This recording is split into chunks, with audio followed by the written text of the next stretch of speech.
I'm Amy Vornberg, and as head of the lower school, I'm happy to welcome you to our coffee this morning. Heather Wagner and Erica Pomerantz are with me.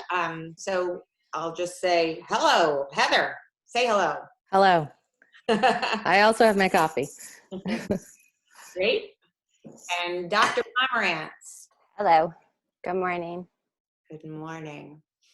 So the format of the coffee this morning is, I thought I would give you a little update on how things are going from our end, tell you a little bit about the work that we've been doing administratively, and then turn it over to Heather and Erica for any additional thoughts, and then open it up for questions. This is a webinar format, so please type in your questions and we'll do our best to answer them as we go.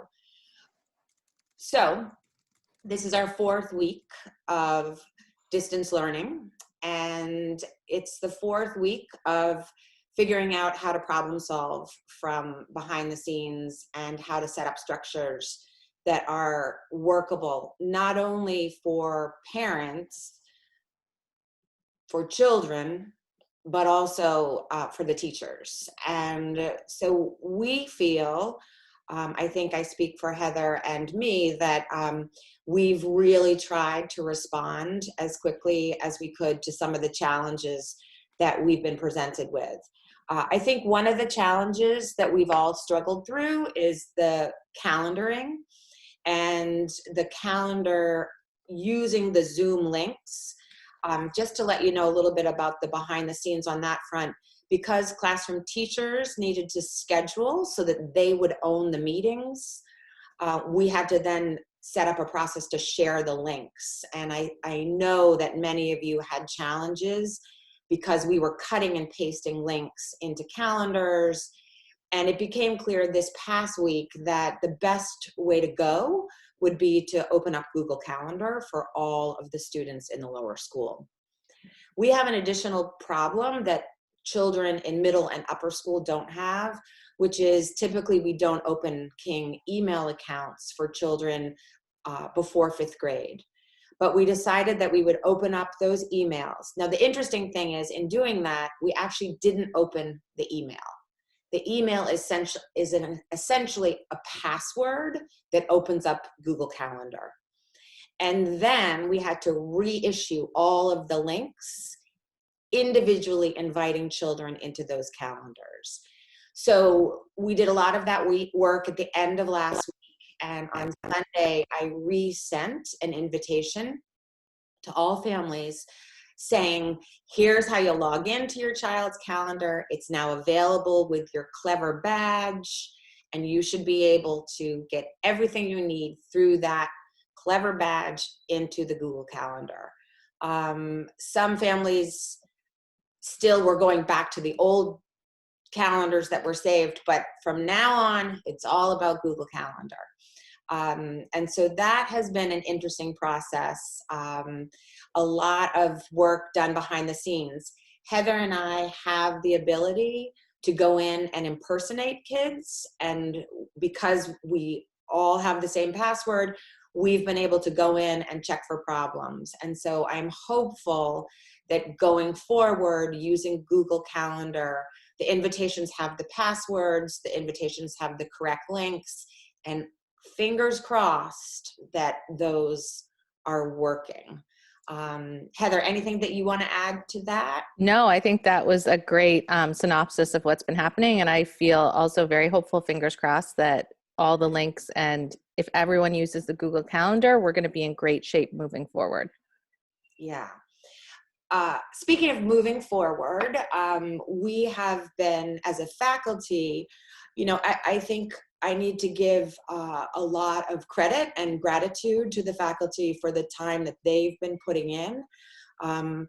Many families we've gotten a range of feedback. Many families have said, it's great, you're doing good work, especially in grades 3 and 4 with the addition of Google Calendar, that's really working well. Some families were saying, we want more. But I just want to talk a little bit about what a teacher's day is like. They are getting up and they are planning for their morning meetings, their synchronous morning meetings.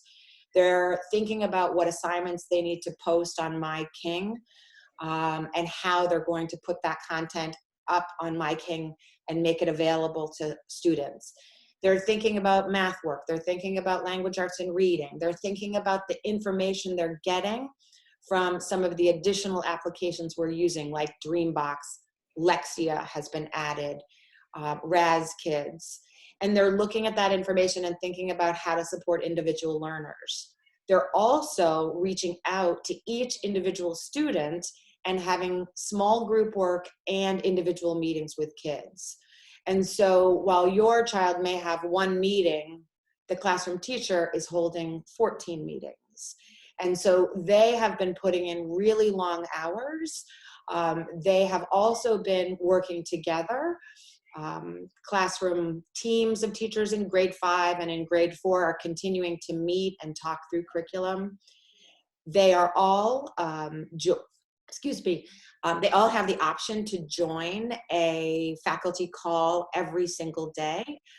We have an optional meeting at 3:30 every afternoon where the entire lower school, if they want to spend that time together, talk about what's going well, what's not going well. And interestingly, they have really been supportive of one another, talking through shortcuts or, how do I turn off the writing on the screen because I don't want students distracting other students. And so classroom teachers have been giving each other coaching support to be better in this format. And I think we all have learned far more about the use of technology and the benefits of that and the struggles using technology. But I give the teachers a lot of credit for the work that they've been doing. They also had parent conferences last week, and I hope that parents had the chance to meet with classroom teachers. If you are struggling in any way at home, please know that classroom teachers are really ready to support you and work through anything that you need on the home front, and really want to work in partnership with you. We've had our first lower school assembly, which was last Friday afternoon. And interestingly, that's another great example of a calendar because I needed to go in and individually invite every child in the lower school into that meeting. And so that calendar invitation is there and you can accept it going forward. The assembly I thought was really fun. If you didn't get a chance to watch, Mark McAndrews motivated everyone to get moving and do a little exercise by offering up a video of his mohawk haircut that his wife later shaved his mohawk, and that video is now up on his My King page. He did that because he also wanted to drive more traffic to the My King page. I think one of the things the specialist teachers hope is that you will go to their pages regularly, that you will see the materials that they have put up and have available to students through the specialist courses, because there's a lot to do there, more than just you'd have available time to do in the half hour of the specialist class.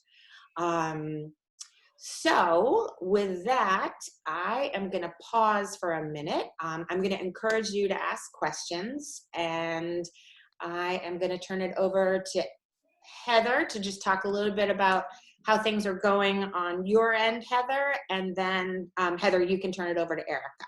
Sure. So I'm really happy to still be continuing to support the teachers and working one-on-one with them.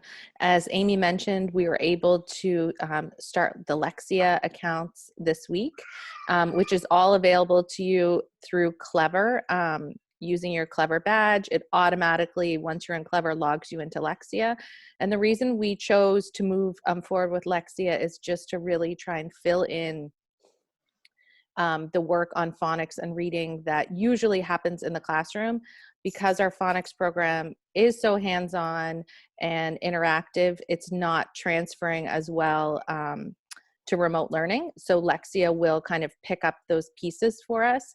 Your homeroom teacher should be connecting with you individually as a family to talk to you about how often we want students to go on Lexia. And I encourage you to remember the first maybe 2 to 3 times you do go on Lexia with your child, or your child is on Lexia, that it is assessing them as it's an adaptive program. And if they want help those first couple of times, if you help them, then the program will think they can do more than they can do. So just kind of be a cheerleader on the side, encouraging them along. And if you have any questions about Lexia or concerns, just feel free to send me an email. And I'll pass it off to Erica. Hi, all. So I am going to talk a little bit about how to support yourselves and your children during this pandemic. I'm going to say that there is not going to be a one fit solution for what's happening here. Each family is different, and the developmental needs of your children are very, very different. So the way that you're going to approach this with your kids is going to look different, unique, and you're going to have to find ways that fit and feel genuine for you and your family. So I'm just going to go over some general ideas about what is helpful to children when they're going through highly stressful times. And then after, if you have specific questions that you want to bring up now or contact me directly, I'm more than happy to talk more about your particular situation. So just in general, things that have come up over the course of the last couple of weeks are, how do I answer questions that my children bring to me? So thinking about the developmental stage of your child and offering real and honest answers, but kind of tempering them to their developmental stage, giving them the limited amount of information that they need to kind of quell some of their anxiety, but also acknowledging and validating that they're having real big feelings about that, and as are you, but the focus always being on what it is that you are doing to keep yourself and them safe, because that will bring them reassurance. I think some other things when it comes to questions is it's okay to say that you don't know, and to talk to your partner, to talk to other trusted adults, to talk to professionals, to think about positive ways to answer these questions. And you don't have to have the answers in that moment, in that exact time. And kids are okay with that because they know they're not going to have the answers to questions you have for them all the time. So it's okay for you not to have the answers to those questions as well. I think the other things to think about is that we want to foster resilience during this time. When kids go through and parents go through traumatic events in the world, positive things can actually come out of it. And so focusing on building up their coping skills, building up their capacities to regulate, building up their ability to see the helpers, to focus on the positives in the world, and things that they can control, because right now things are very much out of their control. So finding ways for them to feel that they have agency and that they have the capacity to make an impact on their world, even if it's in very small ways. Focusing on their successes, focusing on the things that they're doing that you didn't know that they were doing. Appreciating that even though it's really challenging to be with them all day long and all night long, that this is a really unique and special opportunity to get to know them in ways that you might not otherwise have had the chance to do. And so you're going to have schedules that work for you and routines that work for you, but making sure that you integrate fun and play into those routines, because play and relaxation are going to bring regulation to you and to your family. And when kids are regulated and calm, they can learn, they can be creative. And so for them to do better in school, for them to be able to take in the material and use all these amazing resources that the parents are, that the teachers and you guys are putting out, they have to be able to calm their systems and be open to what it is that we're offering.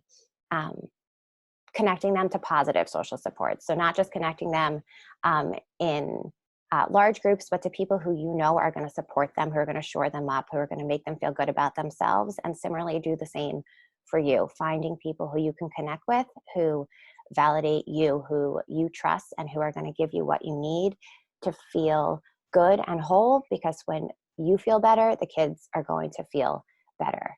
And I think lastly, and I know this is hard because you have big jobs and big expectations, and those are great, but also be compassionate and be forgiving to yourself and to your kids, because we are all living through a very stressful time.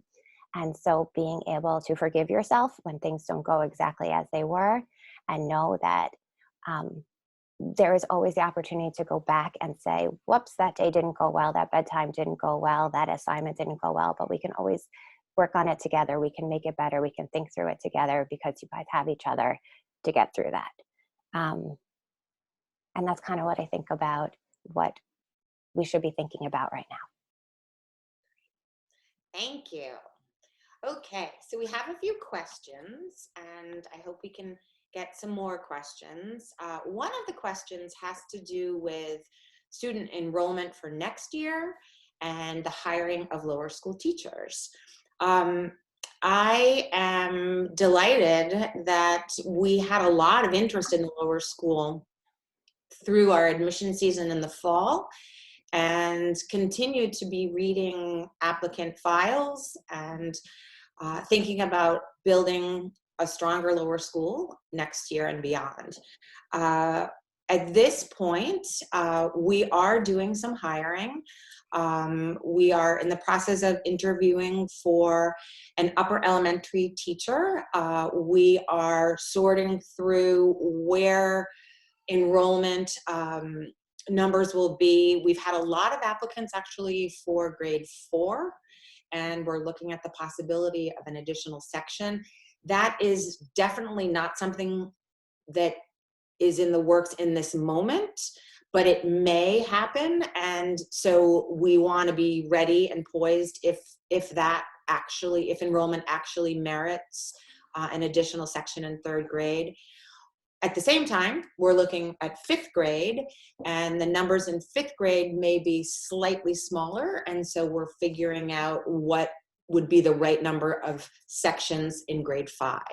So as we sort through those pieces, the hiring process usually involves candidates coming to campus and candidates doing demonstration lessons. But as you know, all schools across the country are dealing with remote learning. And so we're actually involved with candidates, and we are looking at their digital profiles. They're sending us digital sample lessons that they've either done in the last 6 weeks and sharing, or even some clips of them online with students. This is a time where we're particularly interested in reference checks. When we get into the final stage of hiring, we always do a number of reference checks, but we're actually going to add in some references that we don't typically look to speak with. So we're going to call parents of the teachers that we feel are of the quality that we want to hire, and learn more about them through a parent perspective. We're definitely going to be checking more with colleagues and trying to round out a full understanding. The candidate pools are deep. Many schools have actually frozen hiring, and we are authorized to move forward. So that feels really good. The other candidate pool that we're looking into, besides an upper elementary pool, is in kindergarten. Mr. Johnson is going to move to the middle school next year. And so he will be working as an assistant teacher in the middle school, what gives us a chance to hire a new assistant teacher for kindergarten. And so that's another search that is underway. The other hiring that we actually did, and now we have to shift, is I'm not sure if any of you on the call or on the webinar today are parents of children in grade 3. Mrs. Keogh is expecting her baby, and she's expecting her baby May 15th, I believe, is her due date. And we had worked through our hiring process, and we had hired a maternity leave teacher to come in. She was going to arrive on May 4th and do some teaching with Mrs. Keogh. Later today, the parents of the Keogh class will receive a letter from me that actually outlines a new plan. And I'm really excited. about this new plan because introducing, drum roll, your new third grade teacher. And Heather. Heather and I are really excited about the chance to work with the third graders. We will be sharing the curriculum. Heather will focus on language arts and literacy, and I will focus on math, which I'm not kidding, I'm really excited about because when I was a classroom teacher for 14 years, of those 14, I think 12 of the 14 years I taught third grade.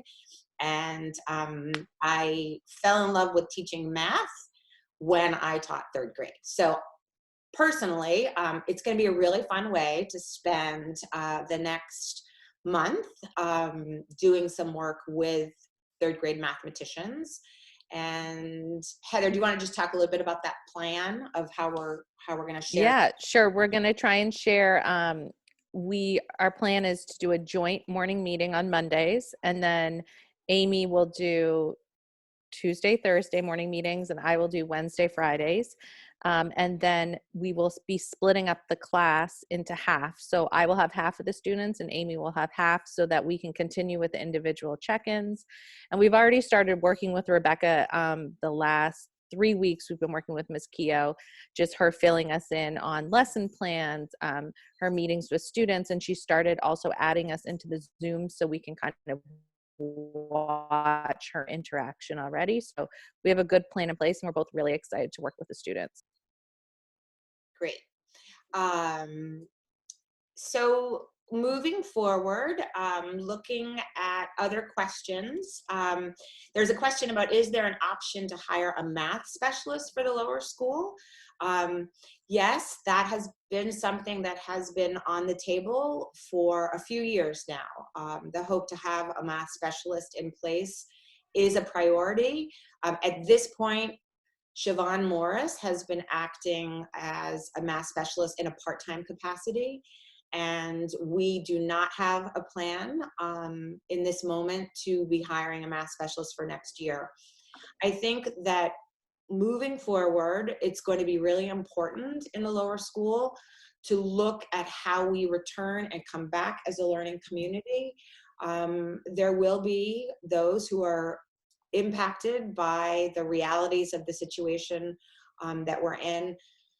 You know, financially, we're just, there's lots of pieces of this complex puzzle that we need to put together. And I think as we return to school, we will be looking at the transition back in, how we support children, what kind of learning gaps are there, how do we fill those gaps, and that will be across all subject areas.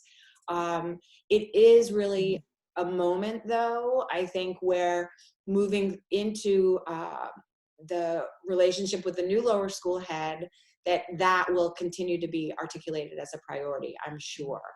Mm-hmm.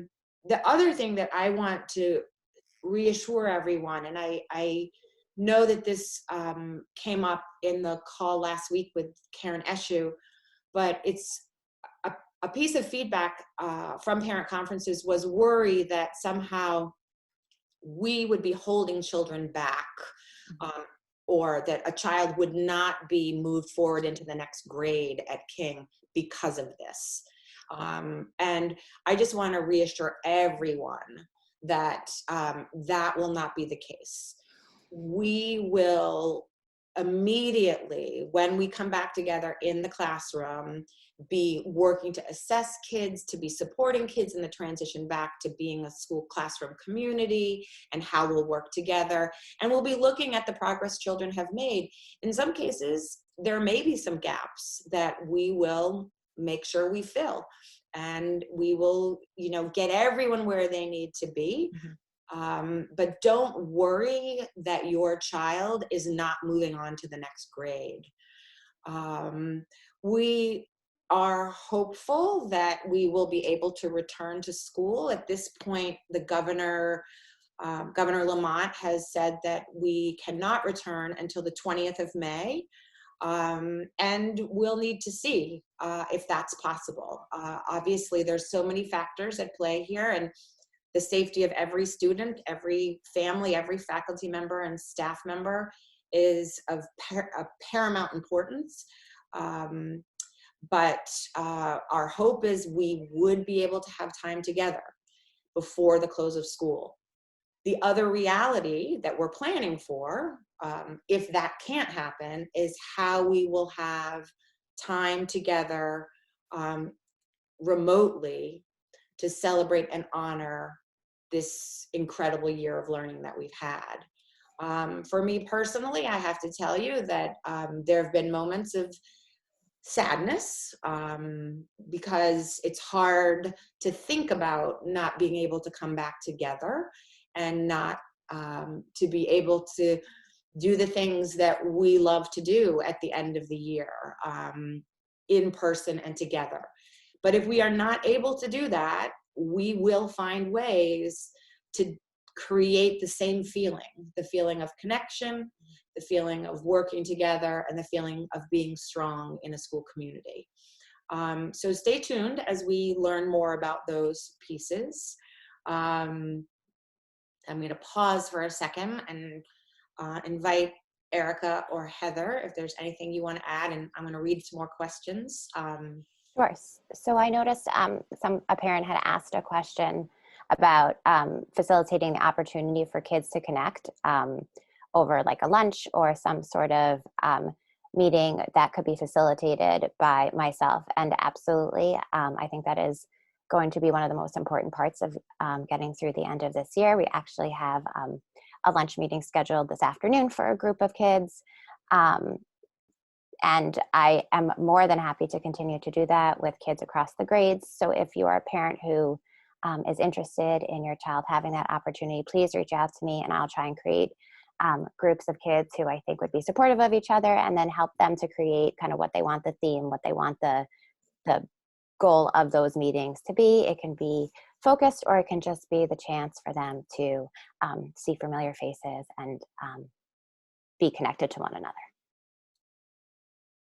So another question that's come up is, can parents tell their children that Ms. Wagner and Ms. Warnberg will be their teachers in grade 3 for these last few weeks of school? And the answer is absolutely yes.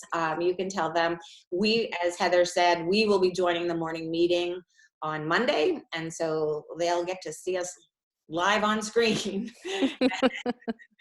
And but yes, that, and as I said, I have written a letter. We're just signing off on it, and it'll be sent out to parents today to make it official. And yeah, the closure for 5th grade. The closure for 5th grade is definitely an important piece that we are considering. And how we do that closure will be something that we will focus on. And you as parents, if you're thinking at home and your children are thinking together about what they want to have happen, I know that as the high school students have thought about their closure, they don't want a Zoom graduation. And so perhaps when we can return, we figure out a way to gather as a 5th grade and to celebrate them and to have a feeling of connection that's important and validates who they are as a group that's been together in some cases since kindergarten. Mm-hmm. So think with us. Think about ideas that you believe could help us come together in this way. This is new for all of us, and it is tricky because so much of our relational work is about being together in community. And, you know, we are creating community from afar, and that is working, but it is definitely not the same. And so I would personally benefit from any ideas or things that would be reassuring to your kids. And yes, last night, Josh, the head of the middle school, Dr. Deitch, had a meeting about the 5th and 6th grade transition, and a video of that meeting will be available where any parents of 5th graders can be get more information about what the transition will look like. My husband, Tom Vorenberg, is one of the 6th grade teachers, and he too is leaving King, and I know that they have completed the hiring for that position. So there will be a new history teacher joining the 6th grade team, but Dr. Deitch and that group is really committed to the smoothest transition possible.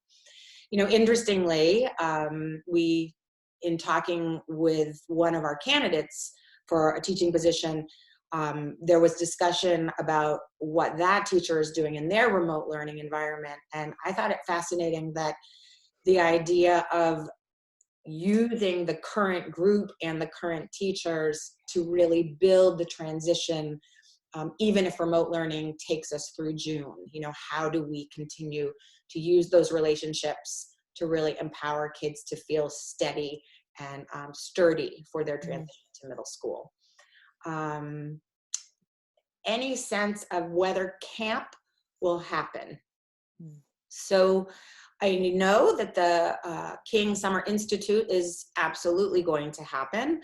It's going to happen either in person, remotely, or some hybrid of both, depending on what is possible.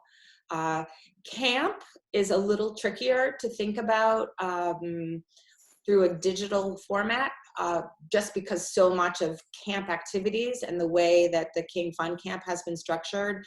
I was talking to Mark McAndrews, and his struggle is that a big piece of the fun camp is taking kids out on field trips, and field trips obviously are hard to do remotely. And so we are still in planning phases, and we'll have to work within the parameters of the safety limitations and how things are structured. But I will make sure that an update is provided as soon as possible. Looking at the calendar, a week from tomorrow, it is May. And so I can be sure that we give you some kind of follow-up at the beginning of May regarding where the summer fun camp plans are headed. Okay. What else? Any other questions?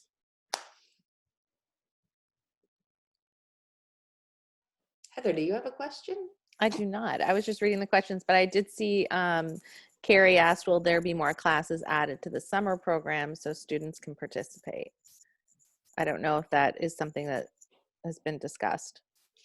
Gilles Chausson is, he is the director of the Global Studies program at King, and he is going to be directing the Summer Institute. And actually, he and I have a call this afternoon, and part of the agenda of our call is to talk about options, institute options, especially if we need to stay in a remote learning format and what might be available for lower school students. So I will keep you posted, and if there is something, again, that parents are thinking about, be in touch, and I'm happy to include that in a conversation with Gilles as he begins to plan hiring for teachers and working through program options. Okay. It's 9:35. And I know everybody's busy. Yeah. So we can complete the webinar. Erica, thank you. Thank you. Heather, thank you for everything. Heather, actually, a triple thank you, because Heather's understanding of technology far surpasses mine. And honestly, we could not be where we are if Heather was not helping us and guiding. You're selling yourself short. So I am grateful. Just a few last reminders before we go. We will not have school tomorrow. That is in part because teachers are spending time planning and getting ready. And one of the things that we are concerned about is teacher fatigue. It's a very different kind of engagement to be in front of a computer by yourself in a room, not only for the teachers, but for your children as well. So we are hopeful that the teachers will use tomorrow for planning and organizing, and then they'll be able to have a weekend and take a break on Saturday and Sunday. So no early risers tomorrow, no lower school assembly tomorrow, no classes at all. But please have your children join in the early risers. We've been doing every morning at 8:45 just for a few minutes. And for me, that's a highlight of the day. It's great to see the kids and to problem solve a Wordle with them. The assembly will happen. And just something to look forward to, which is on May 8th, we will have an author visit. We were not able, obviously, to have the book fair this year, but we had planned an alumni visitor, an author of a book called Let's Dance, and she will join us on May 8th to read that book to the students, and we will hear the book Let's Dance, and then appropriately we will dance.